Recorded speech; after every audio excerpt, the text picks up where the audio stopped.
20 বছর পর বিকেল বেলায় বারান্দায় বসে গান শুনছিলাম।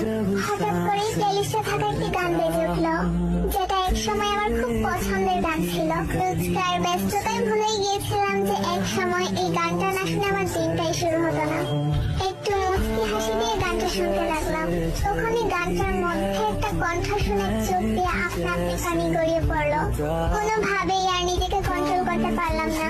তাকে নিয়ে আগে কতই না স্বপ্ন দেখতাম, কত গল্প বানাতাম, বান্ধবীদের কানের কাছে সারাদিন চেঁচামেচি করতাম। সত্যি কত না পাগলামি করতাম তার জন্য। ভেবেছিলাম হয়তো তাকে ছাড়া বাঁচতেই পারবো না। তার জন্য এত পাগলামো করা মানুষটাই আজ তাকে ছাড়া বেঁচে আছে, সুখে আছে। কিন্তু যত সুখী থাকি না কেন,